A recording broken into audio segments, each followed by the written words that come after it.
العالمين والصلاة والسلام على خير خلق الله محمد وعلى آله وأصحابه الكرام والتابعين بإحسان إلى يوم الدين. وصحيح ولدنا خزمات في منهج الطالبين والإرشاد السلفي بس يوم كلنا خيار الشماليين مع مضيع أصل إنجاز هذا الشيء أحمد جاوي لخوي مجلسنا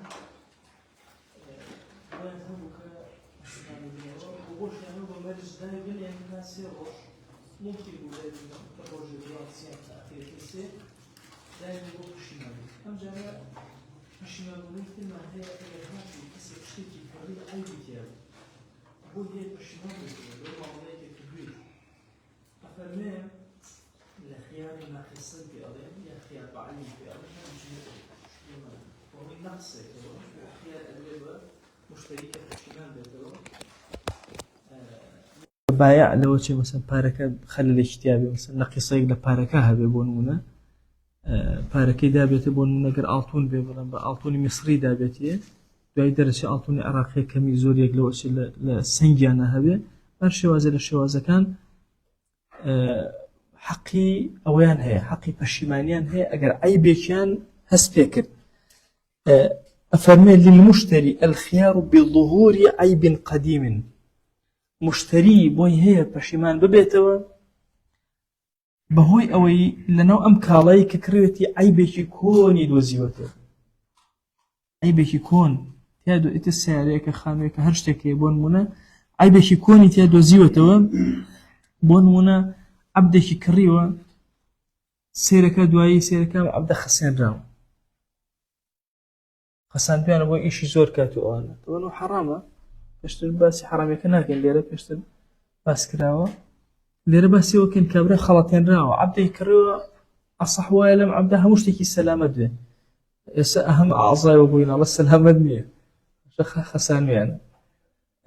خو فائدة شي هي لو شبو إشكرنو أمانا والله زرري هي بوشكا أجر أم كسا مثلا سيدك جنيبو بيني وشي أمانة دواي يشتكي تر أبي وشيء أبي وشكان مثلا أو ابن أوانج ابنه مثلا عبد بو مثلا خاونك أمينية بويا يا مش قديمة لو شيء من عالية مثلا أما يكرك أوش عيبك توبي نزاني دواي بي أزاني بوي هي بشمال بيته أمم مالي هلوش يعني تو خياري بو هي إيه وزناه ين أم عبد الزنا يكردو يشتر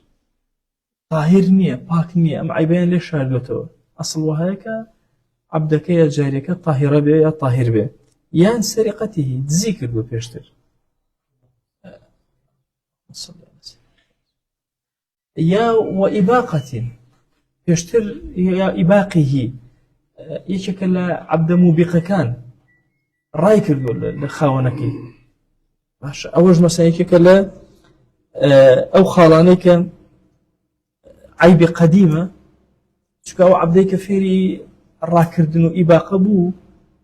دواي أو نابه دواي همو كاتيك هم بحال قسيكي برز نزمي برامر كان رأك تيه تخير شويني بيا كردو أوي كردو عيبك قديمة تيه عينا حقي بشمانيه وبوله بالفراش ناميزك أبخويا عيبك ما بقورج به وهي مثلا علاج زورة بلام أو عيبك قديمة عينا لأختي خويا أو إكراه وبخره بوني هناسي زور بيسة طبعا معاتي عبد مثلا آويك هنا وبسيدك داينا وخزمتي في الوقت بوني دمو هناسي زور بيس بو أنا عينا عيبك لعيبك وانا كان وصنانه صنان بوني لا شيء نك أو بوني بهوي إشكرني زور وعارخ كرنا ودروس أبي صنان بونك لخودي لا شكا حر أو بوني هي سعيلاجات هي وأنا برام صنان نكاتب بوني هي كاتي همو إنسانك مثلا خوي نشوى وأنا بوني هتي طبعا أما تودي قد بالرؤى كان لو لحاجة اشتكي زور سيد لنام زور عجائبه مروفي هر منطقيك جوري بونيان هبو هرچنا هیچ مروفيك نيه بوني وكو مروفيك تبي خوا مصورة بلام سير بو يعني مخوم توزي بون حساس قد نمتواني مثلا نزيكي كعبة بكومو ئەچوتە ناو ڕەشەکان جۆرە بۆنێک ئەهات بەسەرتا مەسەلەن ئەچوتە ناو سینەکان جۆرێتر ئەچوتە ناو ئەم مالیزی وە ئەمانە تۆزە وردەڵە بوون نەوعی بۆنەکان جیاواز بوو بۆیە ممکنە مەسەلەن ئەو بۆنە لە شوێنی خۆیان عیبەی نەبێ بەس لەم شوێنە عیبەی هەیە لاشەی مەسەلەن بۆنێکی وەهای هەیە کە تەحمل ناکە سەیدەکەی و بۆنیش بابەتی قەدیمە یان وڵاخێکی کڕیوە وڵاخەکە جیماحە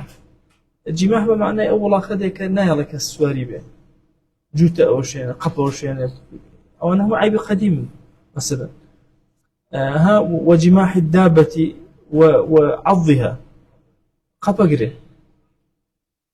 ئەوەزانە لوشکە ئەدا لوشکە ئەو شوێنە شتێکە باشە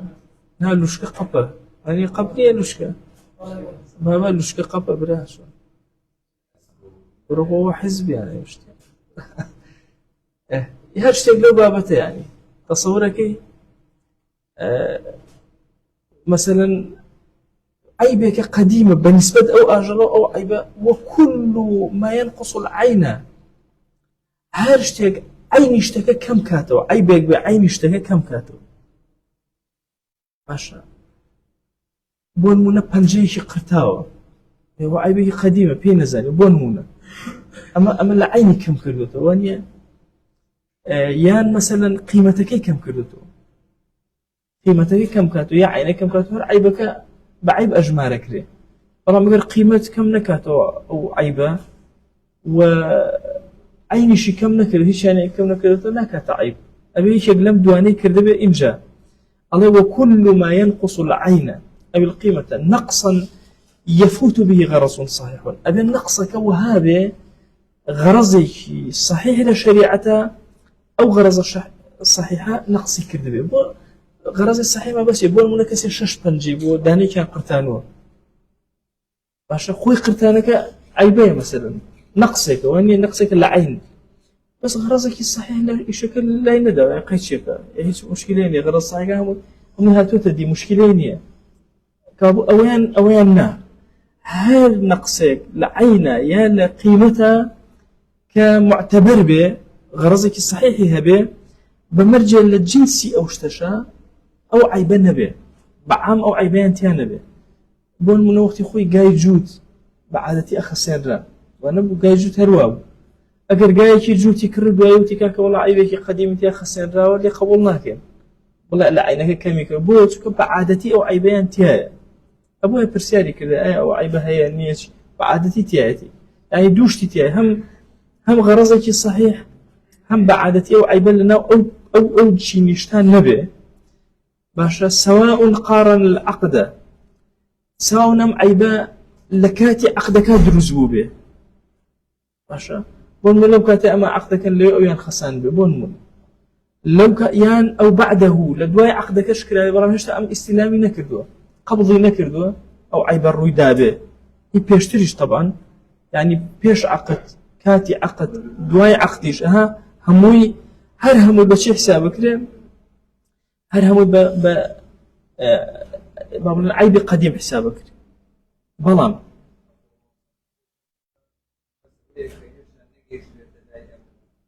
رويدا بالضبط لا كونيك سواء بيش عقد به لكاتي عقد به قبل قبض به يعني حتى ام دقيقي اجات لا ام هر عيبه بلا سر او بر سر بايع هر قديم حسابك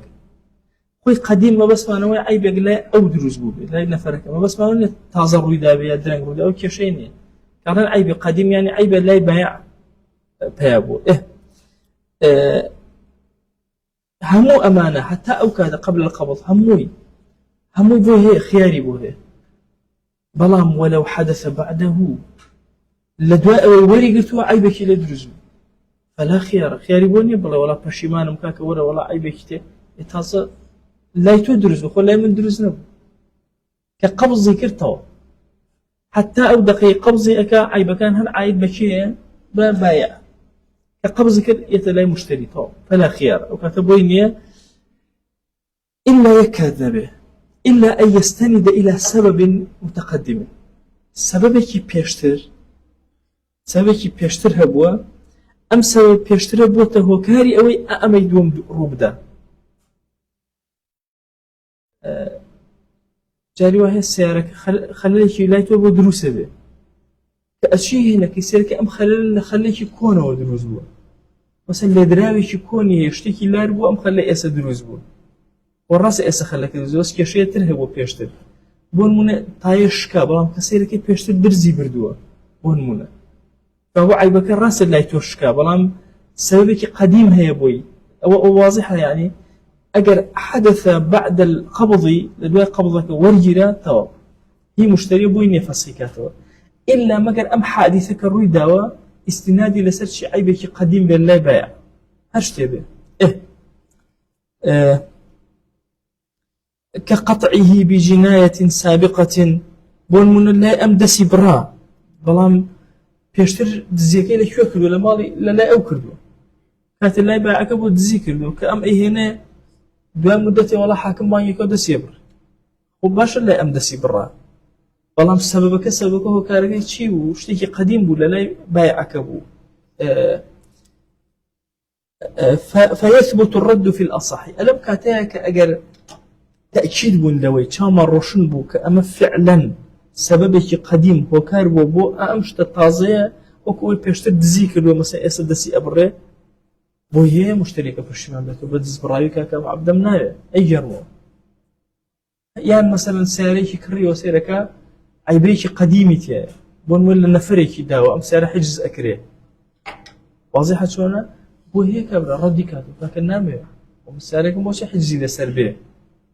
يعني مثلا بيشتر لسر كيشيك أم سيارة دانرا وكو حجزي لسر بون مول يعني بو شيتي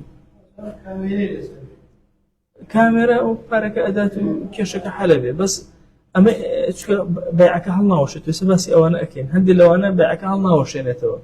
أرشك أداة كوتايبية بس هندي كي تودسي كبراتشي ليبكم يعني هالي أوشة نتوا ديارة شونا عيبك حادث بو بسبب عيبك قديمة اعتبار بو أو سبب قديمة أكين ضرو الشرعية واعتبار أو سبب قديمة أكين بخلاف موته بمرض سابق في الأصح أي أجر هات بيشتر نخوجو دعي هات لا مشتري طو نقب لا مشتري ومرت أنا مبينه نقب لا مشتري ومرت أم كاتا أحكامك الشيء طبعا لقولي أصح ليرة أصح أضي أو هنية مردن حقيقة بس نخوشي ولا قولي أصح على نخوشي شتيك مهما كان قرز به ومردن شتيتره ما دام أكيد لا مشتري تو بويني برشمان بيتو تصيكاته لقولي الصحيحة أفرمي هندي نخوشي هي سرايتك ورده كامرا أكوجي نتيجة كي أقعت أما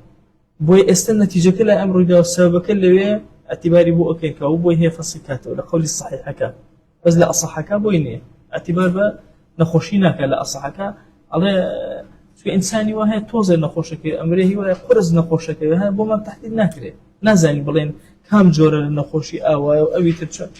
أو ما بقى ما ناكره على إنك بويني فصيكاته بس للصحيحة كا على إن اعتباري في أكين بويه ولو قتل بردة سابقة أقل لا أم كجرا بلان بهوي أويك بيشتر هالقراوة والدين لا أو باشا ضمينه البايع في الأصح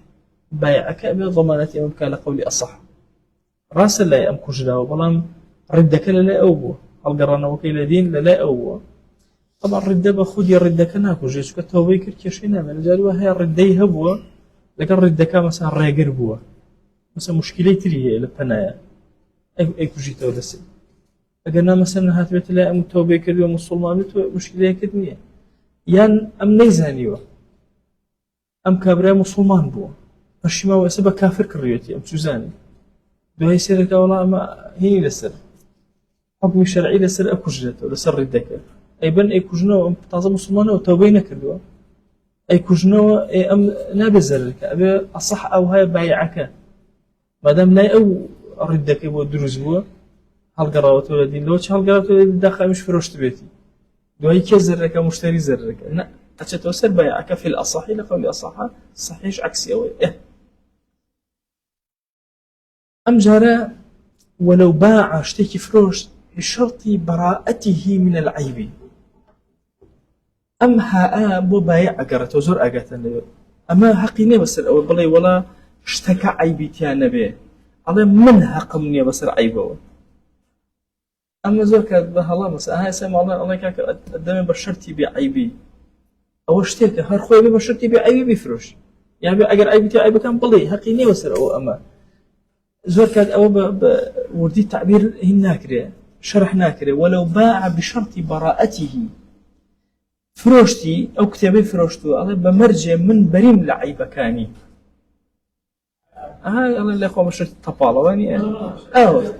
ئەڵێ من حەقم نییە بەسەر لی دەرەسم ئەمەیە فالأظهر أنه يبرأ من عيب باطن أجر عيب شي باطن هبو أم بيولي درجة شو تيجي كاك من حق يوصل عيبه باشا قولي أظهر أو هاي باطن بالحيوان بحيوانك لم يعلمه باشا نشي زاني أو عيبيتيا وأمانة بيانك وبرامبركي باشا دون غيره بلام أجر عيبكي زاني وفيالي كردو هكا بشرتي من حق يوصل عيبك زاني عيبيتيا ويوالله أجر أواب لسري أكل بايعك أجر زاني بيتي يان عيبك الظاهر بو باطن نبو بس أنا تكاك بشرتي بعيبي أم نزاني بو دواي سيرك حيوان جگري غنيو أمري هذا يدرن سيرك ولا جگري أو بو كونيش جگري مثلا إنك كون منا أم نزاني وستوي شيء من بريء أملي أو عيبك باطن لنا حيوانك أخو نفسك حيوان ناكيت وقولي والله بسيرك كبره ئەو کاتە لە سەری ناکێ بەڵام ئەگەر خۆی زانی بێتی علاماتەکانی زانی بێ ئەم نەخۆشی هەیە چی ئەو کاتە لە سەری ئەکەوێ دیارە ئەوە ئەی بە دوو مەرج لە سەری ناکەوێت کاتێکە بڵێ من بەریم لە ئەوە لە عیبەکان بە مەرجە یەک باڵتین بێ دوو نەیزانی ئەگەر ظاهر بێ لە سەرێکە و زانی بێت لە سەرێکە وله مع هذا الشرط الرد بعيب حدث قبل القبض لەگەڵ ئەوەشە کابرا مەرج دابنێ بڵێ کاکە بە شەرتێ من بەریم لە عیبەکانی حەقم نییە بەسەر لەگەڵ ئەمەیە کە ئەم قسەشی کردووە بەڵام دوای ئەوەی کە ئەیفرۆشێت و ئەمانە قبل القبض پێش ئەوەی کەسێکە قبضی کە عەقدەکەیان کردووە عیبێ دروست بوو ئەم وتوشێتی لە عەقدەکە وتێتی من بەریم لە عیب بەس بەریە لە عیبی پێشوو بەرینە لە عیبێکەوە قبل القبض ئەو بەینە کە عیبێک دروستە بێ لەسەری ماڵە سەر بایعەکە ماڵ ئەوە دیارە ئەو واضحە چۆن کە ئەڵێ من بەریم لە عیبەکانی باسی عیب پێشووە ئەمە عیبێکە لە دوای ئەم کەلیمەیە دروست بووە بەڵام قبل القبض هێشتا نەچووتە لە موشتەری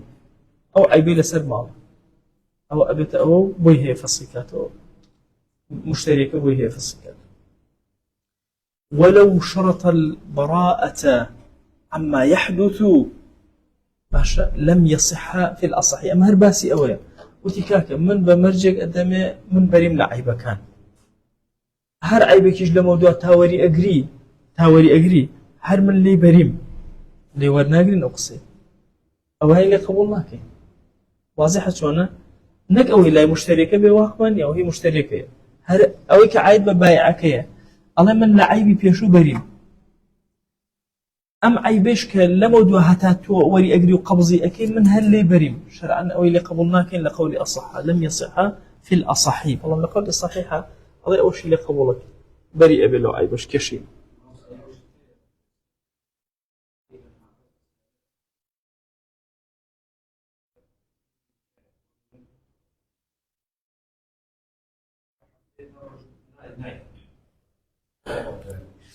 من شتێکتان ئەرز بم هەر فێڵێک لە بابەتی سەیاراتە لە بابەتی کڕن و فرۆشتن بە گشتی کرا بۆ چاوبەسینەکە بەیعەکەی دانامەزرێ ئەو پارەی پێ حەرام فێڵی کردو ئەمە بڕاوەتەوە ئەمە باسی ئەکەین شتێک ئەفرۆشێ بێ عیب هیچ موشکیلەی نییە یان کە ئەڵێ بەریم لە عیبەکان نازانێ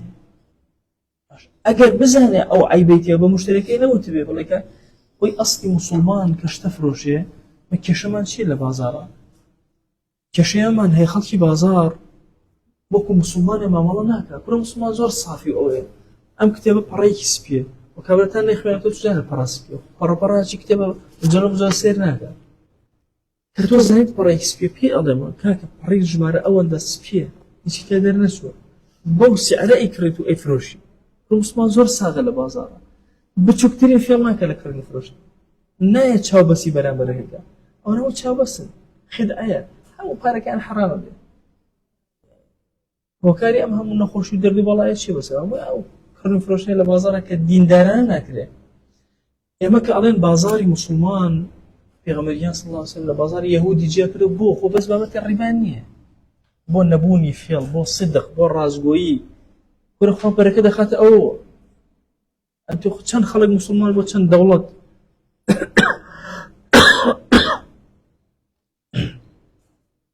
لەسەر دەستی بازرگان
موضوع أما بس شو كان بس عيبة كان كألين هلك المبيع عند المشتري يعني عيب شتيابه بلان كاتب عيبة كزاني اشتكي نما أبو مردار بويو مثلا حيواني كريوه حيوانك كان مردار بويو بهلاك شو فبهلاك شو أمانة دواي مثلا اشتكي بو دركه عيبه شي لم حيوانه بو دركه مثلا وستي بيستكي بقروه اما طبعا مردار بو بيستكي استفاده لي اكين بدباغ وامانه باكه بتو انا كسيري كر سيرك اثري لداني كي كوني بيوه بونمون فراسو شكاون بونمون كو هر مهم هرشتكي بو دركوت بلان ام تازه اشتكي تفوتاوه تابلين فصي اكاتوا تابلين هالي او شيء نو ايدينو بسر كبره تازه روشتو ايشك يان عبدك يبو ازادي كرت عبدك كريو دوای شو ازادي دوای دركود عيبك مثلا ام او عبدك ام ازادي كدو عيبك هي بون مدز دروزنا شو زان اشتكي له دوزيو عيبك ام كانت تشيبك يعني اشتكي روشتو رجع بالارش بابتي ارش يتارى بابتي ارش زور مهمه وصلحي خلق زور ابي اقامالين اشتكى روشتو تازه خو متشيبكم يعني بلان فسخي كرو اي فسخ تابع تازه شي مرد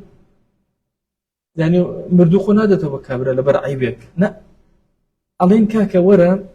ارش ابم شوازه ما مالي لقلا اكري الين ام كتابه بون هنا ام كتابه لا بريكي سبي ام كتابه اگر ام لا بري سبي نبه بچن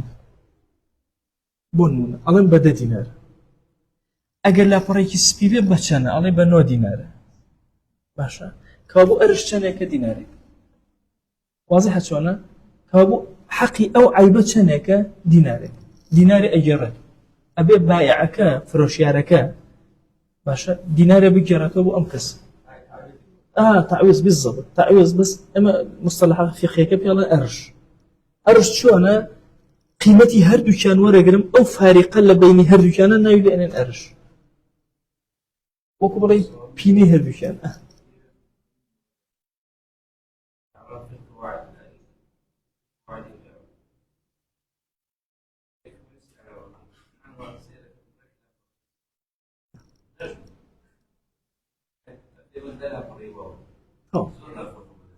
خوي أو أجر بايع زاني بيتي راسك بايع زاني بيتي راك الله وشيته واضح حسنا أما بس هو كم كتابك فوتاوه السلام نما وبلام أمزاني الرئيس سبي بوجه فوتا بون سوتا يخو تازه الله وشيته بلام يمشي أرشك ورقرم حقك ديناري كي أسن مولا كابرا لا دينار موت ديناري ورقرم بون مونا الله أرشي وهو جزء من ثمنه نسبته إليه نسبة ما نقص العيب من القيمة لو كان سليما. بشكل الثمن طبعا، بشكل لو باريك دراو بشكل أم بشا شون وري أجرم نسبتك شون ور أجرم الرق بالضبط أوا أم بساغي بشنيك بعيب وشنيك أو بين شي درشو أو أكات أو نسبة إتلو شيء لصدا ديبه هو أو عيبه اللي بشكله أو شيء لصدا بيس اللي بشكله أو شيء لصدا بنجاي اللي بشكله وعيبك جورب أرشت له بابا هم أكات أرش فرقناك وتبى السليمي بشنيك بعيب داري بشنيك هردو السعر كان أدميك لو بيناش تك درجة ليش دركم إتدينارك الدوسي أو أكات أرش. والأصح اعتبار أقل جائمة اشتثريت أرى شقيمتي أما حسابك بنونا بابا بس كتابك بكين كفوتاو أمنا يعني ما سوتاو إنما هو بس أمك شكاتي أم سعرك حسابكم أخذتوا الله سعري ساغين بورقة سعري عبدالي لو رجع أم بيعان كلو تابيان زاني وأما مثلا سبيو تافوتاو أخي كاتي أبي كم سعر حسابكم واضح شلونه احتمال مثلا برزبو بيتون زم بيتدجنا وتبيزنا أخم كامل سعرك عن حسابكم أفرمين. والأصح اعتبار أقل قيمه من يوم البيع إلى القبض لروجي فروشنك حتى قبضك ألم نيوانا شنيكي زمنك شنيك سعرك لك كم ترين أو كم ترين حسابك احتمال أكتب السلام كرابي زمنك زور باشا زمنك لو بين كم ترين سعر حسابك طبعا لما حرروا أنا فرمي أقل قيمتين حسابك قيم باشتري قيم جمعي قيمتها احتمال زور به قيمتها مرجني دودانه به لو زور به بو أما إمام النووي دقيق تر لوي محرر أفرمي أقل قيمك حسابك أو بسلامتي أقل قيمك حسابك بعبداري ليش يعني أدري درج واضح شلون إسا كم ممكن تقولي والله كاكا بيزناري كاكا تبي أو كي أي كان زرك أو كاكا نازني أشرك شلون دركي والله أقل قيمة حسابك أشرك بأسعي درج أم جرى موضوع اشتر أجر باركت ياجو عليه ولو تلف الثمن دون المبيع مبيعك أمان لنا ونشون بارك لنا وشو اللي عيبك دوزراوته كم كتبت أدمه بارك الله والله بارك خرج كرجو بيمني طبعا هو شيء يترلف يلا كاني أما بازار أصلا الله والله كم بارك منيه تازه يوم بشر والله بقرز أو دمو تشكا طبعا روجي كل ظلم كان لمشتري أكل كان أبي أظلم أبي تشك برو قرز كبيدرو روشتي وفروش بيدرو كيوتي أو بكي بيدي بشتتر جاء دي قد بدأ باركي خواردو إيه متشيبكين خدي باركي أم لوين نماو خدي باركي أم كسل لوين نماو أو كاتت شيء أكين لبران ديت هاويني أو ثمني أو يا قيمتي أو من أداتي الله مثلا والله كاك دولار بو تازه فروشتومه كاك دولار يتربره مشكله دقلا يا دقلا دولار حرنيه نما تو هر باره عراقي ما باش ثمنك قيمتك ينبره دولار بچنا 140 او عند 140 عند متر مهر دولار واضحه شلون او 100 دولار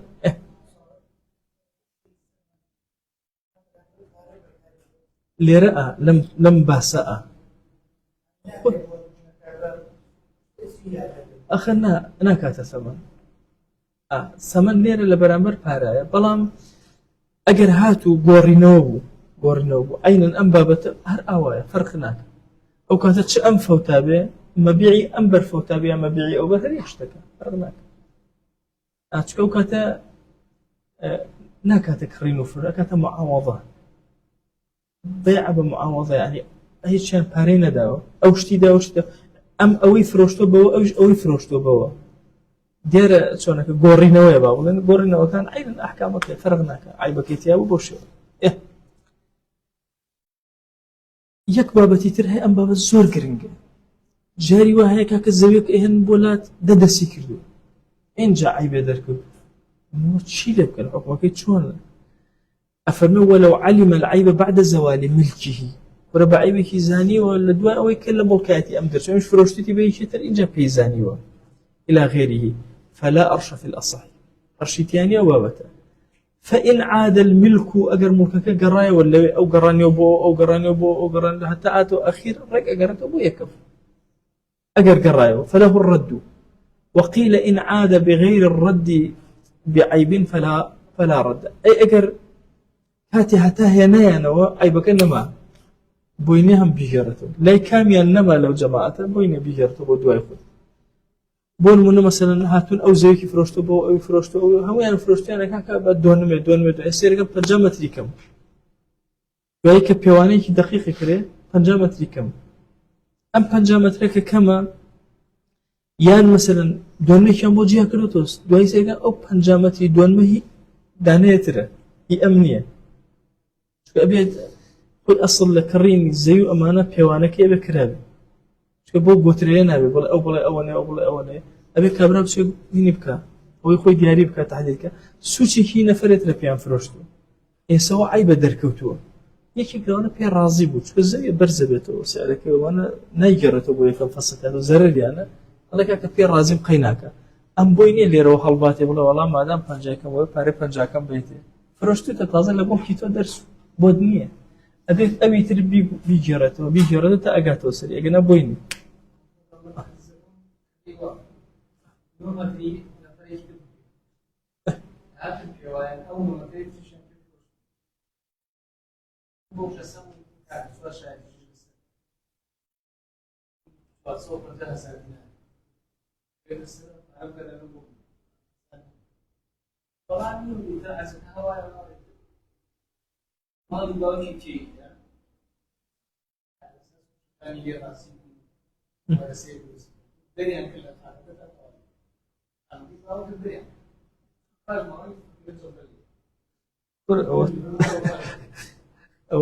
وصل للنزيب خوه وصل للنزيب خوه جايك تزيب أمني تؤكد أمني يركض أمانة كره وتملازم كامل كاول كره اسم بجابا قبو بيت وحكي وداكاتو إنجا بچه كيلي بجماعو كبچه أي باران أمانة وملايين مجبور خوي خزمتيك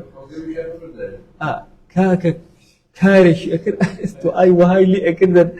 أمانة إتجد وهاي أكرنا يعني أنا بصعوبة يعني ما أصاك كرك هورا بروس كلي يا خوي سوتان نازل مالك شيء لكرسي واجده بس قبرنا كله ولا يبعدوك أي كي أو دفن يعني ولا تيو دالي أول قيد دار زاني جاري وهشتكي بشو كابرا ظلمك أكا نازاني شي بدوايا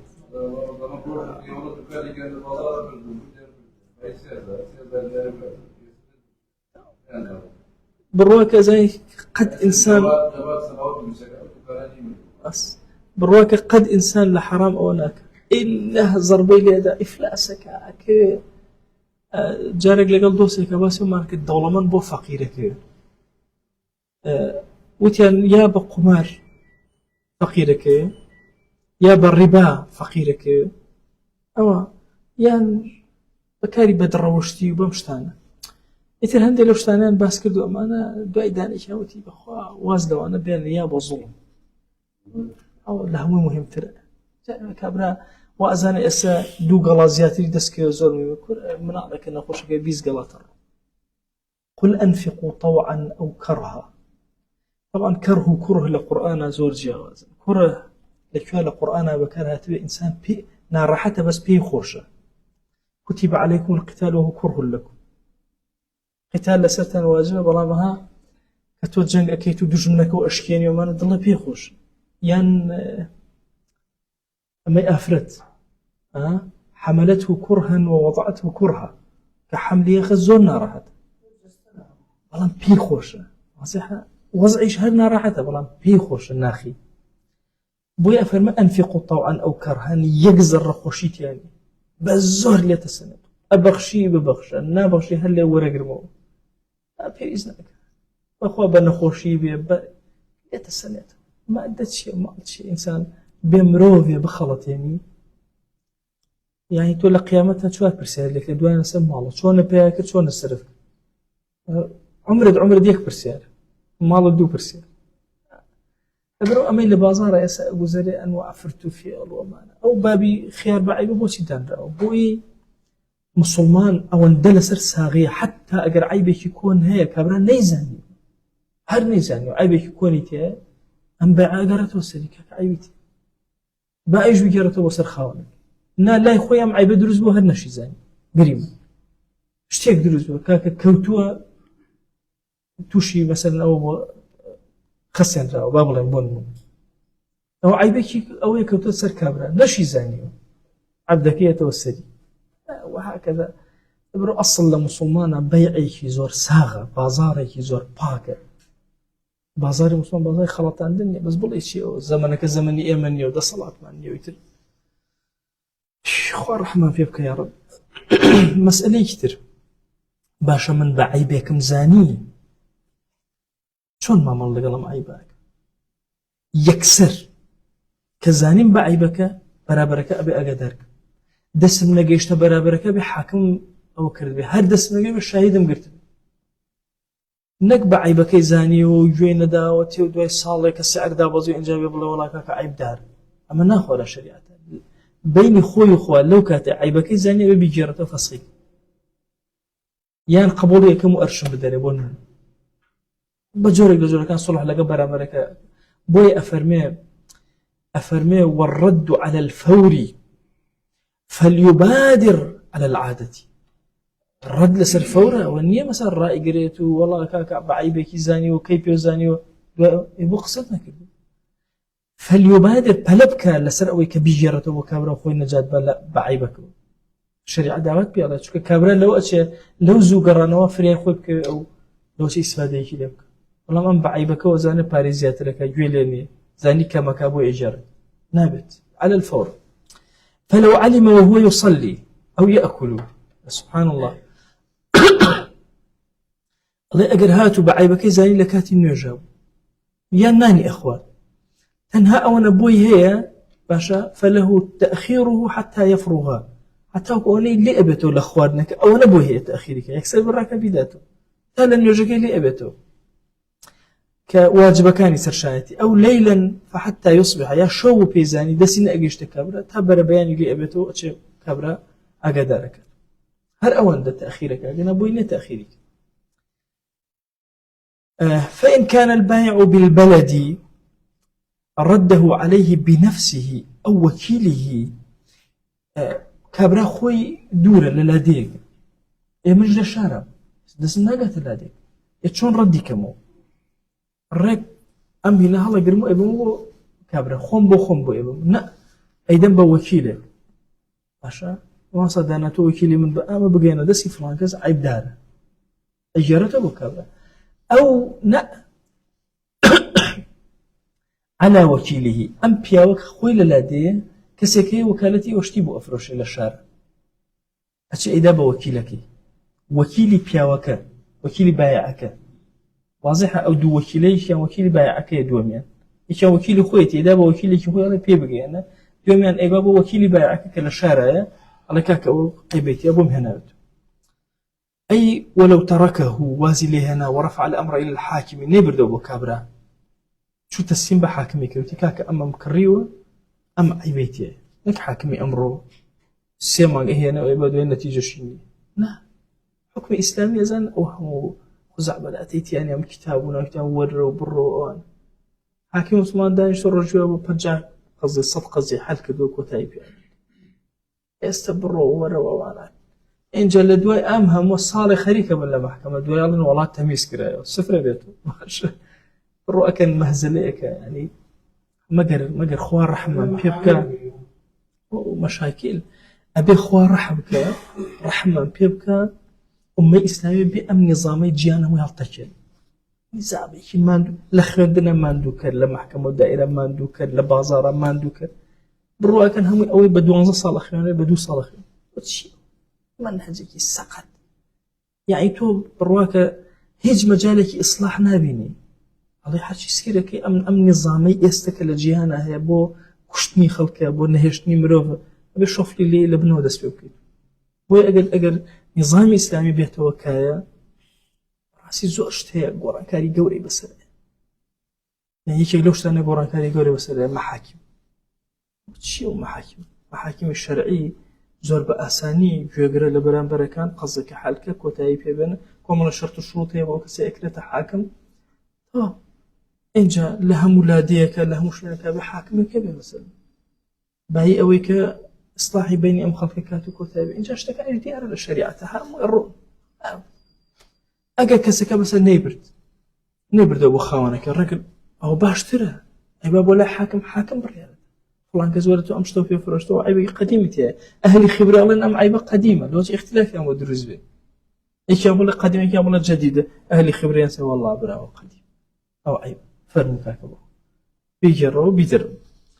وإن كان غائبا ئەگەر غائب بوو ئەو ئەگەر حاضر بوو بیدا بە حاکم باشترە ئەگەر غائب بوو کابرا لێرە نەبوو ڕۆژ سەفەری کردو سەفەری ئەو زەمانەش خۆ ئەوە نییە و مۆبایل و هین هەبێت وەمان ئەفەرمێ ئەوە إلا حکمەکەی چی ڕەفعی للحاکمێ بەرزێ کاتەوە بۆ حاکم و کاکە کردن فرۆشتن کرد ئەو کەی هاتەوە کابرا کردن فرۆشتنەکەیە مەسەلەن کاکە فرۆشتنەکەت کردو لەگەڵ فڵان کەس ئاوت ئەو عیبێتێ وەرە بیبر اینجا شتی پیا کردووە ئەمە هی خۆتە مەسەلەن ئەو زەمانێکی لای حاکمە پارەی تیا سەرف کراوە لای حاکمەوەی پارەکەشی بدەیت بە هی تۆی مڵکی تۆی حاکم وی بەخێو کرد بەیت الماڵی مسلمانان مثلا لە سوچێک و حیوانی خستێتەوە حیوانی بەیت الماڵەوە ئەیدەنەوە والأصح أنه يلزمه الإشهاد على الفسخ مرجني لسر قرانا وكان بس لسر أم فسخي كخوي بريار أدا أما عبارة إترنامه أبي دو شاهد بقري إشهاد لم بابتها دوانا يقدانني دو كسي قريبا شاهد كاك فلان وفلان ايوه شاهد من وامن أمشتم لفلان كس كريوا عبارة وفسخم كدو هالموشان حقم هي للشرع أو هالموشان ليقرأ إذا بابو خوي شاهد كان لي أمنه حتى ها إن أمكنه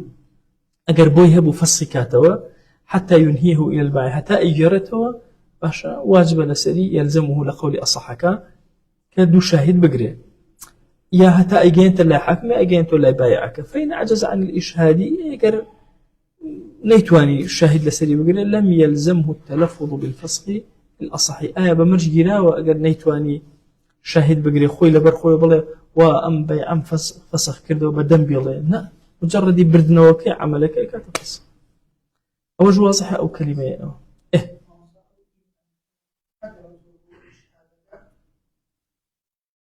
يلزم الإشهاد على الفسخ إن أمكنه إيه لا واقع أو فإن عجز عن الإشهاد أو اشتتله لا أو إن أمكنه يعني إن أمكنه الفسخ كجاري وهي النية بابتي فسخ النية لو شبه أرش حلبي أو إشهاد مشهد نابي ويشترط ترك الاستعمال أو توزع من بسرية برون باش أفصلنا جاد ويشترط ترك الاستعمال بمرجيرا وكبمعي بيزاني وبرياري دا فسكاتو نابيت بكاري بين تو بعي بكي زاني وحرب كاري شيء بلغ لي الرؤية كون نشاني أو دائما تدعي لسر أتبع لا ويشترط ترك الاستعمال فلو استخدم العبد أو ترك على الدابة سرجها أو إكافها بطل حقه أجر هات زانية مع عبد خسن راو لبريو يكسبي باتو بخوانك إن جدسي فكر برو إيشان بوك برو تشام بولينا برو أم بوك كبكاري يعني ما دليل سروي فسخ نكردو تو بعيبك واضح سكت شونه شكون باز عيبه فسخ بعيب يان ولاخك كرتانكي إكافك زينكي أبي يكسر تواو شتكاني خوي لبكاتو عيباتو بو كبرة شتكاني خوي بيو هشتوتو دليل سروي كراسي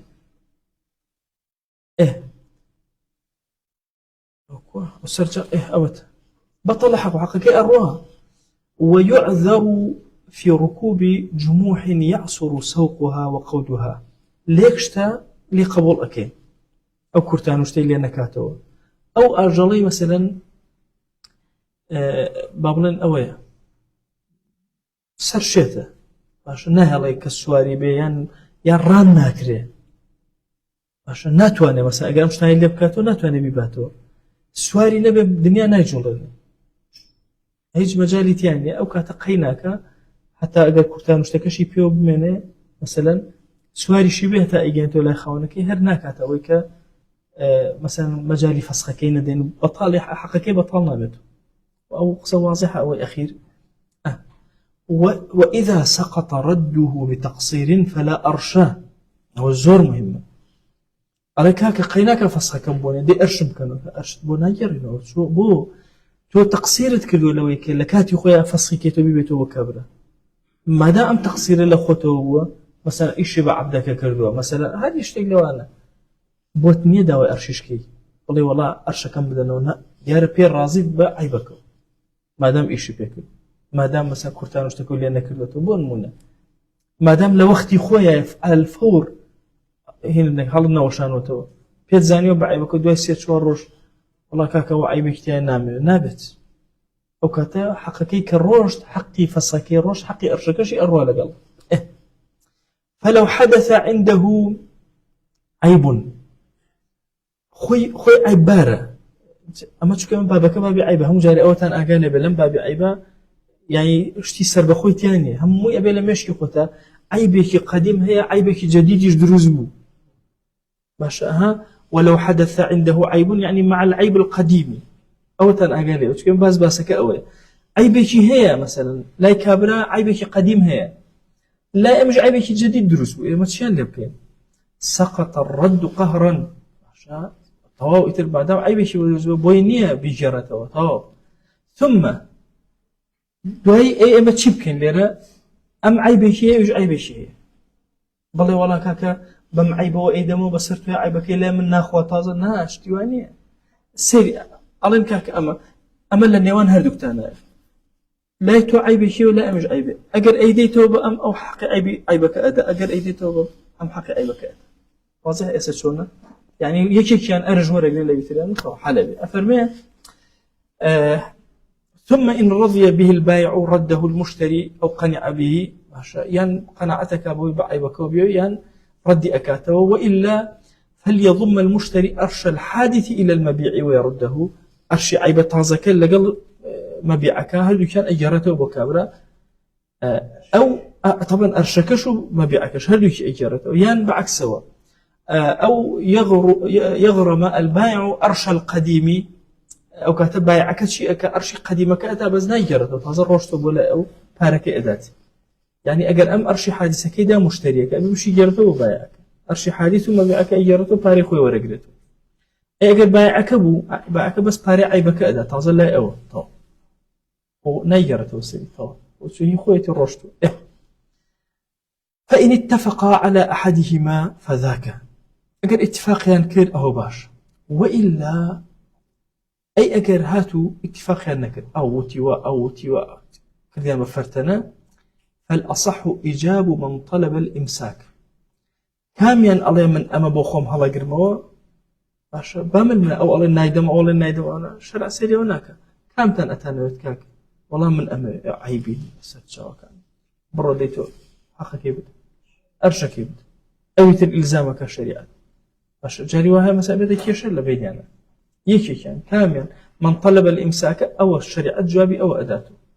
إشي أو حلكاته أو يتريان به أرشكه وبجارته ويجب أن يعلم المشتري البائع على الفور بالحادث ليختار قضية كتير هي أما عيبك كوني هي أم عيبة تازة كدروز بو يكسر أبي أم مشتري بائعك بلي كاكا عيبة كونكيتو هي عيبك تازة منيش هي نقبل ولا عيبتي وبتجرب دواي خوي بيبزاني مش عيبتي لا أواني على الفور أبي يكسر بيبري أو عيبتي أجنا ما فكي أفوتي أرشكي أفوتي ويجب أن يعلم المشتري البائع على الفور بالحادث اللي يختار بو خوي مختار لو كان من هلا بجيره فإن أخر إعلامه بلا عذر هج عذر نبو فلا رد ولا أرشد نبو هي بشمتنا أرشي بركة حتى بركة هو عيب جديد واضحة شو أنا عيب جديد كي نود بكابر بائع زو حموح ما فكان مشتري أفوت موضوع كتير من هي هنجار شتێک ئەشکێ کە ئەشکێ حتا وەکو نەشکی عیبە کۆنەکە نازانین. هێلکەیەکم کرێ بۆ نمونە هێلکەیەکم کرێ هێلکەیەکی نەعامە لە کەسێک طبعا من نازانم هێلکە پیسە یا پاکە چ زانم کڕیوە هێلکە ئەشکێ کەسەرەکەم پیسە بەشکانەکە عیبەکە دەرکەوت واضحە چۆنە أفرمي ولو حدث عيب لا يعرف القديم إلا به قديم كان نازاني ماشا إلا بهوي أما والنبي أزاني بون منا أفرمي ككسر بيض حتى وكل نشكين تجزاني يا أوي رانجك أوي هنديك جوزة هنديك جوزة هنديك جاني ولا نو إذا هو تجزاني كليك الرقين تو كاتك إشكيني كإشكين إنجا دركي لنا مثلا جنيوة إنجا بود معلوم بو هو أم عيبي جنيوة قديمة عشان بيدنا أزاني يسب يزاني بونون مثلا شكان إنجا بود دركود مثلا لا كونيتيا ليش لكونا كانوا مثلا لي خراوة بونون مثلا ممكن ناو كدر هن رابي ممكن وش كرابي لا سلام عيب كتاب وزرع بهو أفرمي وتقوير بطيخ مدود لدودة وهاتوا يعني كرمتي دابة كرمو كاتك هنا كي بابلن شوتي يا كالك طبعا بطيخ لزماني فصحية بكالك شو بشوتي جوتري بطيخي أصفر من هي لقال بطيخة أصفر أمي كالك يخومانا بندورة زماني هولير بطيخ يشبع عام وإلى حديث كان كهاتوها فما أصحاب رسول الله صلى الله عليه وسلم بطيخ يا أخوال شر بتيوك لك أكل أو باسي شوتيه زور كان بيسموه كبكالك ليشته وربتي بكالك وني شو بطيخ بهردو معناه كده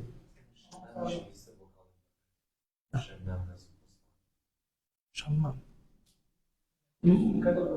ممكنة بس بطيخة كبو هردو كي بكاريه زور تر استا كالي بطيخي أصفر يكسر إنجا مشون بولا كالك رويتي كالك بيشوتي مشكلة مانية ككوني كرد تقويري كرد يان مثلا شكاني شرطي كرد مثلا هر شيء لوانا إنجا سيري كرد مدودة كرمتي داوة لهم أم حالتانا عيبك بكسنزان رد ولا أرشع عليه في الأظهر ردي أكاتو أرشي أم عيبة تازا نادا واضح بلا والله عيبي جديد لك فاسدة أخوي كرمتي يعني شو بدمي أرشي شو بدمي أخوي فاسدة مشتري أرجنادا أو تاني لا واضحة شونا أنا الله ولا درمانية كان كرمكان جير جبل أو إسا أو تاني لا واضحة شونا أو يعني شو أم عيبي دوام بعيب حسابنا كري أرجور قريته ولا بران بريا بايا والله أبي حقي شكانك من جوق حقي شكانك هم وياك ماش لا أنا ليت أو أنا كنت شكا تازة شتيكو بوجناوي وبكالجناوي طبعا نانا بوي أباتو تاريخي ورقته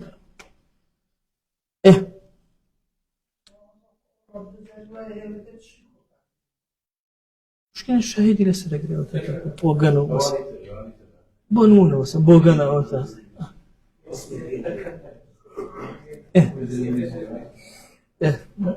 فإن أمكن معرفة القديم بأقل مما أحدثه فكسائر العيوب الحادثة أجر أكرا إمكاني أبو عيب قديمة كبزانة بكمتر لويك أو عيب تازي كديت السري أمانة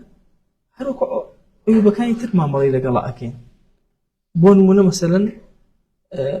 لبري أوي مثلا نكو تخوارو بدسيو بشكي أم عيب دروز بي خوي ايتواني كوني كي بتشوف كوهيل كبزاني بون منا مثلا يان مثلا هرشتك لو أنا أكراب بتشوف ترين كم ترين مثلا هنا قديمة كبزاني أو كاتا هروكو عيب كان يترمى مري لقلا أكين وكو ما مري لقلا ناك عيبك تيا دروسك بون من خوي كوني تيا دروسك نكشكا خوي كوني تيا دروسك أظن كاك أرشي وبيجر وخوت تيا تاوك وهك إلا لما سلم مدودة كان به مثلا إنك تكون بدس إلا هذا يبدس أو يبقى علاج كتيرين كاتك إيش كان يا أمي جزء هنديك هل بدس أبي بيشكين تشيليك حرشتك تو مهم بأقل ترين شو تواني أو بكاد مثلا أو عيب دربخة أو شيء بخبرة دريخة كبيسة ماشا يعني بعيبك كم بحركانك كم تي أجيشت ونمو بوياخة بحال أو هيك لك زاني أصلا أنا أصلا بونمونا زاني أصلا أنا أصلا أم كاتيان بشوردنك بوي دركوي بلان بهوي أم شوردن توشي عيبة هاد بهوي أم ركانو أو كاتا أرشي باي أو ركان أداتي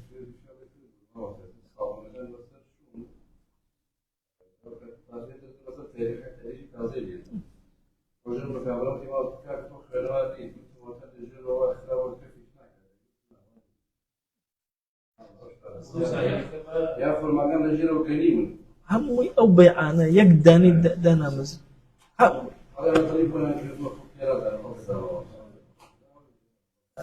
أي شيء كان برا الموسم وصلى الله على سيدنا محمد وعلى آله وصحبه وسلم تسليما كثيرا أبدا إلى يوم الدين. خوي قول لقناها من شو جبوري خوي من قبولك خوي قول خرني أم كتابه ولا خزمة معنوية بكات شرائك روشن بوجيان من بكات شرائك روشن بناوغور من بكات الشفاعة كاري روجي محشر من خوي قول لهم مبوري بكات تيوشويكي قول بخو من دايكو باك من المسلمان أهل إيمان أهل علم. وصلى الله على سيدنا محمد وعلى آله وصحبه وسلم تسليما كثيرا أبدا إلى يوم الدين. يا أخوهم لا يوم الفضل.